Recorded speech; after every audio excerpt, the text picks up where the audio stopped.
In the United States, millions of people have been diagnosed with an opioid use disorder, and more than 80 Americans die each day from opioid overdose. Where is this coming from? Well, most new heroin users start out on prescription drugs, prescription opioid painkillers. This is important because more than 200 million opioid painkiller prescriptions are still written every year. Did you catch that number? 200 million prescriptions every year in the United States, a number closely approximating the entire adult population. That's incredible. When you see something like the opioid addiction crisis blossoming in so many states around this country, said White House spokesperson Sean Spicer, the last thing we should be doing is encouraging people to smoke cannabis.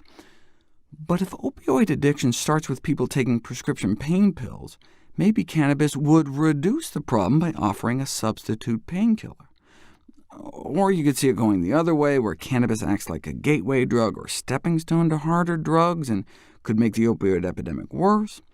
Well, first, does cannabis work?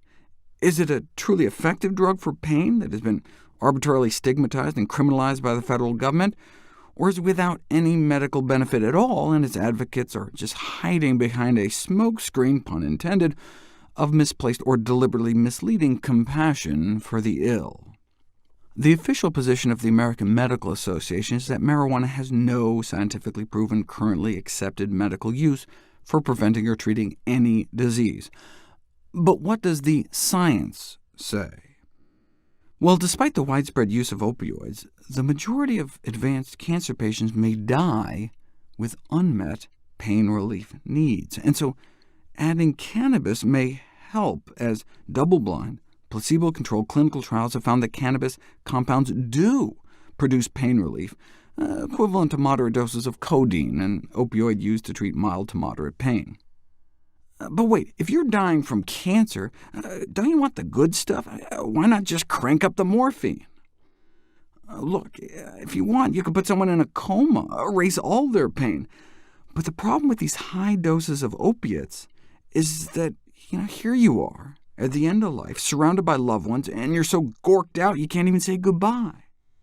So that's where cannabis may help, allowing someone to drop the opiate dose down a bit without compromising pain control. That's what many report, anyway. If you look at New England, which is like ground zero for the opioid epidemic, there were enough opioids dispensed from Maine pharmacies in 1 year to supply every person in the state with a 16-day supply. What are they doing up there? But among New Englanders surveyed who were on opioids, most claim that they reduced their opioid use since they started medical cannabis. Some also reduced their use of antidepressants, alcohol, anti-anxiety medications, migraine meds, sleeping pills. 40% said they were able to reduce their opioid use a lot. It may even reduce the use of crack. It may seem strange to give drugs to drug addicts, but if people even partially switch from more to less harmful drugs, overall harm may be reduced. So what happened after medical marijuana laws were passed? Did opioid overdoses go up, stay the same, or go down? They went down. Medical cannabis laws are associated with significantly lower opioid overdose mortality rates, about a 25% lower rate of overdose deaths. The striking implication of which is that medical marijuana laws may represent a promising approach for stemming the opioid overdose epidemic. If true, this finding upsets not only the apple cart of conventional wisdom regarding the public health implications of marijuana legalization, but also of its medicinal usefulness. Here the AMA is saying it doesn't do anything helpful medically, but if people are getting enough benefit to cut down on their prescriptions, then obviously something's going on. What about other prescription drugs? Once medical marijuana laws were passed, fewer people were filling prescriptions for not just painkillers, but anti-anxiety drugs, antidepressants, anti-nausea drugs, antipsychotics, anti-seizure drugs, and sleeping pills. If all states did that, then that could save around $500 million a year. But the $500 million taxpayers save is the $500 million drug companies lose. So no wonder the drug companies are freaking out. Why do you think pharmaceutical corporations were major sponsors of the marijuana prohibition lobby, trying to stop legalization? The makers of OxyContin, Vicodin.